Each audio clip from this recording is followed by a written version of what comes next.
So, good afternoon, good beginning to the evening, and middle of the night for those of you who come from afar. Thanks for being here. I have no conflicts of interest to declare, and I'll be discussing if we should adopt a cautious approach to providing individual results to adult participants in genomic research. Very specific title. And I'm going to give you the punchline right away so that you know what my conclusion is. In principle, in an ideal world, I think everybody would agree that in this ideal world, we would be able to maximize all the clinical data for research and all the research data for clinical use for the greater good of all. However, I would argue that we're not in that ideal world at the moment, and so definitely we should be cautious about returning individual research results. And I had the opportunity to present this talk to my colleagues at Lund University, all of whom are philosophers. So the first question I got from them was, what do you mean by cautious? So I'll start with that and tell you that I mean that we need to be careful, that's what I mean by cautious, and we need to be careful for a number of reasons. So I have many reasons throughout the talk, but like I said, I'll give you my conclusions. We need to be careful because not all research contexts are the same. So I think we need to make sure when we're talking about research results, returning individual research results, that we keep the question open. Should we be returning research results? Let's not jump to what should we return or how should we return. Let's just keep the question open. And let's also try to not create the expectation in participants that they will always get research results. And I want to put that there because later on, I'll invite you to think about contexts where maybe we do not want to return research results. We saw that in the first session this morning on behavioral genetics, that maybe we don't want to return polygenic risk scores about education attainment. And maybe we don't want to return polygenic risk scores or GWAS studies on immature research where we don't really know what the results mean. I think we should also be careful if you do decide to return results, then you have to be careful about how you're going to do it, and of course communicating and all these procedural issues that are outlined in some guidelines that I'll mention later on. If you decide not to return results, you have to be careful about how you're going to communicate it to participants, and I think you have to seriously consider how else you might give back to them. Will you give them something else back? Will you engage them in different activities? Something that is something to compensate potentially for not returning results. And then this last point, it comes a little bit from an anecdote, but one that is also symbolic, I feel, where I was having a conversation with a researcher who was leading a number of projects where genomics and omics were part of the research. And so I'm asking them, what does your consent form say about returning results? And they say, we return nothing. The form is clear that we will return no research results to participants. So I come back and say, okay, so never, no results go back to participants. And the researcher says, well, unless we find something really important. But we don't want them, the participants, to expect anything. So I think this is hugely problematic, that there should be this non-transparent decision-making, that there's a standard, and we'll tell you that in the consent form, but then of course if we think we find something important, then we will offer it to you. It doesn't mean that they were going to force it on the participants, but they were going to bring that back up and bring an option back up, which would not have been set out in the consent form to begin with. And I don't think this was, I don't think this is an exception, and it certainly, in fact, it was a group of researchers that I was speaking with, and this was just one who was saying this, but everybody else agreed with this notion. So I think there's still a lot of confusion out there by different stakeholders. So I think we definitely need to have more spaces and tools and resources to create awareness, education, and support for stakeholders in research about whether or not they should be returning results. and if they can do that in practice, and how they could do it. Okay, so that's my conclusion. But now what Dania really asked me to do was to give you an overview of the ethical scenery, which I think is quite busy and quite complex, so I'm going to try and simplify it. But in simplifying it, I'm hoping that you're still going to see that it's quite complex, and that because of that complexity, we should be careful. We should be cautious. So the scenario that I want to talk about is, I'm repeating what Dania said, but since this is an educational session, I really wanted to make sure that we bring everybody along the whole way. So we're talking about genomic research, we're talking about adult participants. I don't want to talk about relatives now. Of course, that is part of the debate. It makes it more complicated. So let's leave them out for now. We're talking about participants who have different health statuses. They might be patients, they might have no health issues. It's not necessarily clinical research, and I want to talk about making decisions at the start, not an ad hoc. I want us to talk about policies, yes, no, not an ad hoc rule if you find something in the middle of research. So if you're going to try and make a policy, you have to decide, of all the results that could be generated, what would you return? So here's, without much detail, is an example. And I realize that that my primary results is your study-specific results, right, Dania? And that my secondary results, I include both unsolicited and actively searched for, when sometimes some authors will say that secondary results are the actively searched for. I hope that's not confusing. And then I included raw data that can be generated, from which, of course, secondary and primary results will be interpreted. And of course, we have aggregated and general data. So again, to simplify my scenario, we're going to take away aggregated, because by default we know that we should be publishing our results, and we know that ideally we would be also explaining our results in lay terms so that large groups of publics will understand the results. So ideally not just publication, but we already know that, and it's not individual results, so let's leave them. Then raw data, I'm also going to make my job easier. I tried to plant some legal scholars in the audience, but they might be at the other session on data altruism. But my understanding for raw data there is that it's mostly a legal obligation, at least in Europe, where the GDPR gives the right to anybody to find out what data has been collected on them and how it's been processed. But it doesn't necessarily give them the right to have an interpretation on that data. So I'm gonna leave that out for now, but of course it is part of the debate, and it does make the debate more complicated. I'm going to make it further more simple, but I'm mentioning it because it is a complex factor. Should researchers actively search for, a list of variants and genes, such as those proposed by the American College of Medical Genetics and Genomics? I'm going to take those out, again, to simplify, and partly because the European Society of Human Genetics and the Policy and Ethics Committee, of which I am part, we suggest that we would take a cautious approach, and that there's not necessarily a duty for clinicians to do opportunistic genomic screening. So in my view, if we're not saying there's a duty for clinicians, then there's surely not a duty for researchers. It doesn't mean it's not part of the bigger debate, but again, I'm going to take it out to simplify our discussion.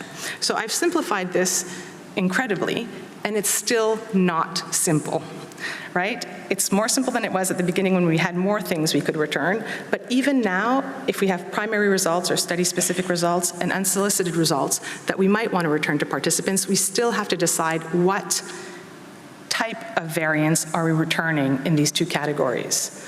Will it only be the likely pathogenic and the pathogenic? And we know that there's still some uncertainty, because variants of unknown significance can then become pathogenic or likely pathogenic. So it's still not an easy answer. And then we have to decide, will we only be returning variants that are relevant to health? And if we were to do that, then we'd be returning basically everything, because almost anything could be related to our health. So we could say, okay, let's return a smaller category, something that's significantly, that has significant implications on our health. Okay, sure. And maybe we say they're going to be actionable too. So you could say actionable is something that is where there's a medical treatment or prevention. And maybe we make it even more narrow, and we say that it has to be high risk or the variant has to be highly penetrant. But we know from experience that there's not agreement on what this would mean. Stakeholders are not in agreement about what would be a significant health implication or what is actionable and what is not. Furthermore, we even have stakeholders who are suggesting, and this is not new, but just to show you the complexity, that maybe we should be returning whatever participants feel is important to them, which, would just make it hugely, a huge work to do. Because as Dania showed you, participants and publics tend to say yes to want to have results returned, and also, if you say you could have 17 results, they'll say, yes, I want 17. Or you can have 134, yes, I want 134. Or, they want everything that is available, and that makes sense, right? It's that way not just for health data, we are that way. We want to know as much as we can about ourselves. So then if you have decided what you're going to return, you have to decide how you're going to return it. And there are different models that have been suggested to do this. Again, grossly simplifying. One model would be what I call the research stream model, and I think maybe one of the guidelines that describes this a little bit more is from the National Academies of Sciences and Engineering and Medicine in the US, and there it would be where you don't go to the clinic. It's the research endeavor that sets up a parallel set of criteria, quality criteria and quality control that is not necessarily the same as in the clinic, but high enough that would warrant returning the results, and it would be returned by staff that are not necessarily in the clinic or at hospitals. It doesn't mean they might be clinically trained, they might not be clinically trained, but the return of results doesn't go through the clinic, so you're not burdening the clinic. Another model, which is one I think that is used more regularly by researchers who have this possibility anyway, is to alert the clinic most proximal to them, to say, I found a participant who has a variant that I think they should know about. Could you take over now? And so I know that in Sweden, I've spoken to a lot of researchers, and that's how they've been doing it. So they're going through the clinic. So these different models are not set in stone, and there's many in between, of course. So you have a lot of things to consider, and these sets of questions to consider is a big reason why I think we should be careful, because we don't have the answers. If they were easy to answer, we'd have the answers, but we don't. Suzanne Wolf, who's written a lot about this and has a full review from March this year, which I think is really great. However, it tends to not confuse, but sometimes mix the clinical setting and the research setting. Maybe that was done on purpose, I'm not sure. But she mentions a lot that the return of results in research is really a translational process, and that's part of the messiness. But in thinking about it as a translational process, we could also imagine that there's another model of returning results that would be somewhere in between here. So not just researcher-led, not just clinic-led, but something in between, and that's a suggestion that others have given, like Heather Skirton at the same time, 2015, from the CHIPME cost action. So that's giving you a little bit of the basics and the questions that you have to, minimum questions that you have to address that are not easy to answer.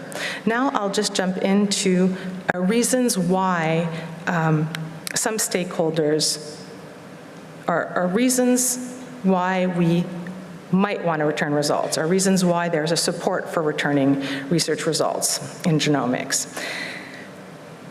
I'll start with the empirical research, and I won't go through it in detail. Dania already gave you some highlights of her review article, which is really impressive. I printed it out, which was not good for the environment. I realized only after I had printed it. It's got a lot of information there, and I highly suggest it to anybody who's interested in this topic. So there's a lot of empirical research out there, a good base, covering a lot of stakeholders, patients, participants, general publics, healthcare professionals, and researchers. And for sure, there's evidence that shows that large majorities either want results or agree to return results, either theoretically, hypothetically, or who have done it in practice. What I want to just underline here is that, of course, we want to try to support the autonomy of stakeholders, and that's a good thing for many reasons. But at the same time, we can't necessarily say that stakeholder preferences equal policy, right? Because the questions that we ask these stakeholders are often too simple. We're just saying, would you like results?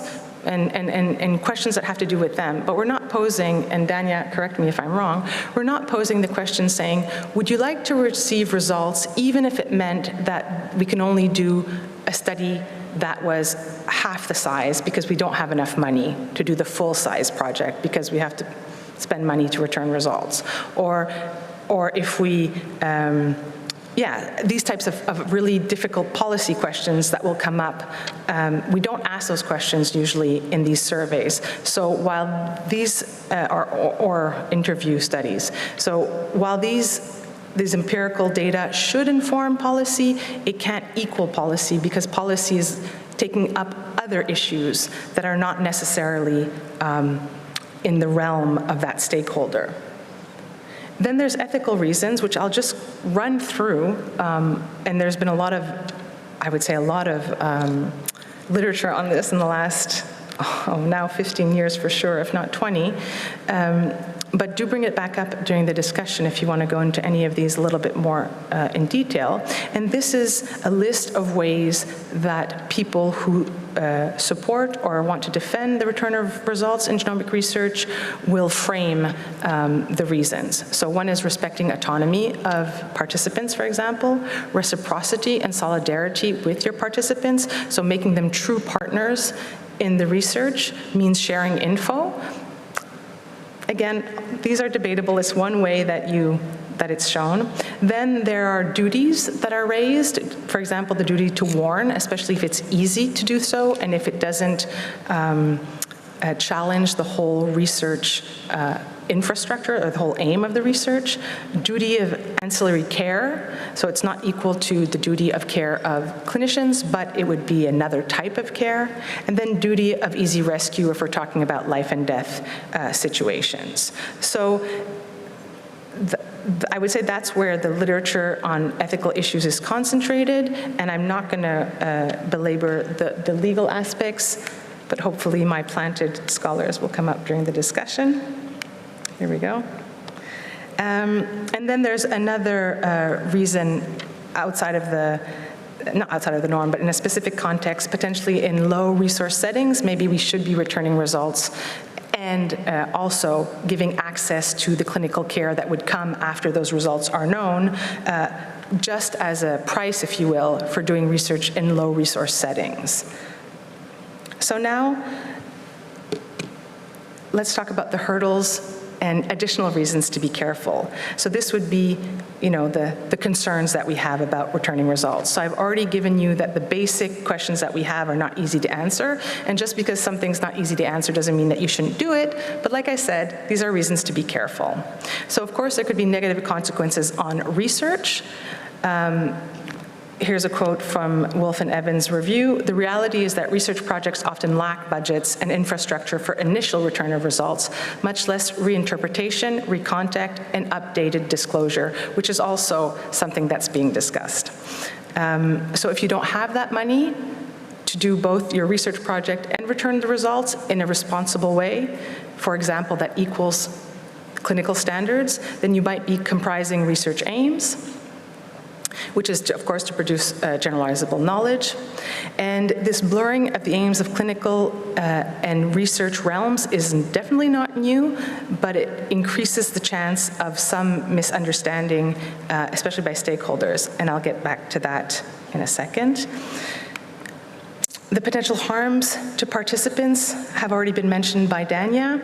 So one example might be that there might be incorrect or harmful medical decisions made by the participant, or even suggestions made by whoever is returning the results, because the results are uncertain or unreliable. And we can think about that in early, or if you will, immature research projects where it's a first phase, you haven't replicated anything, or it's just results that are preliminary, but you will not get the definitive results in maybe another 5 or even 10 years, for example, because you don't have the money, or it's just going slowly.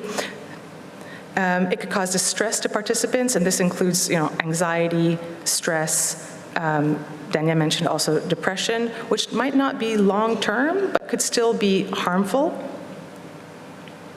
And this could also be especially harmful if there are if the participants don't have access to the action or treatment or prevention that should be following the disclosure of those results. There could be negative consequences on the healthcare system if we are using disclosure through clinical care, where we know if it's going to go through genetics professionals, that a lot of healthcare systems in Europe anyway are already overburdened and can't even meet the needs that they have now.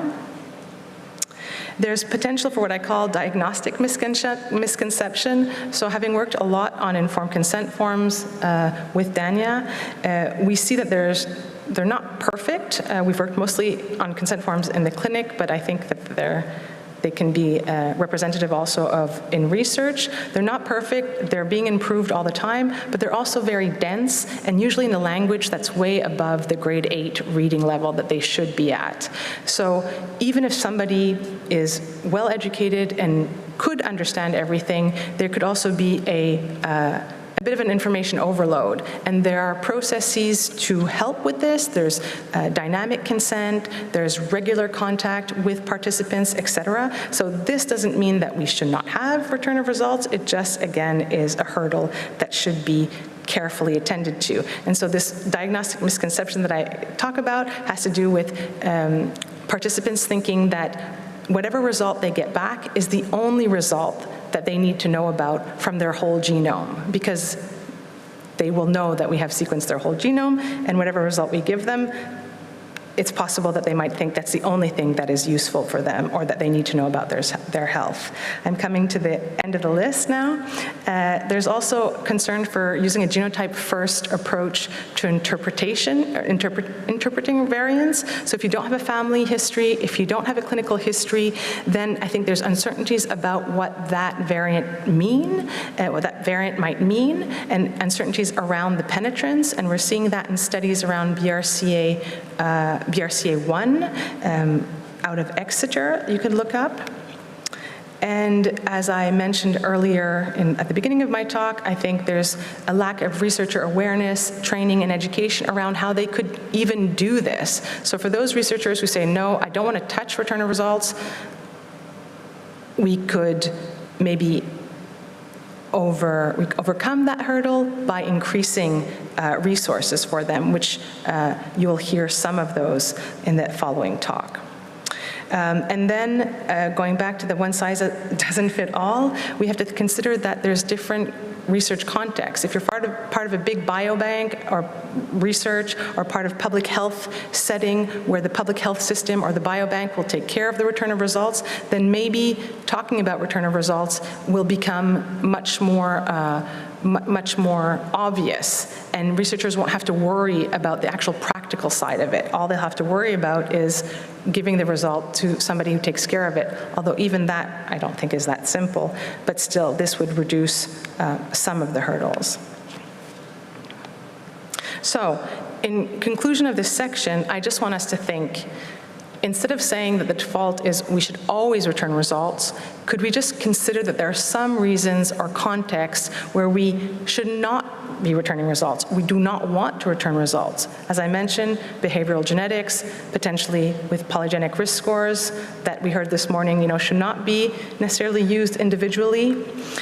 If there's a context where there's no resources to validate the results, to counsel properly, to do it in a way that is equal to the clinical setting when we return, medically relevant results.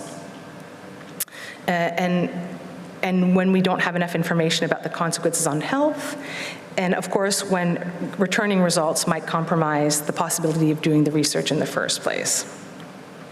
So those are the concerns around returning results, and I have one last concern in following this debate. Sometimes I'm worried about the debate itself. I'm worried that there's a lot of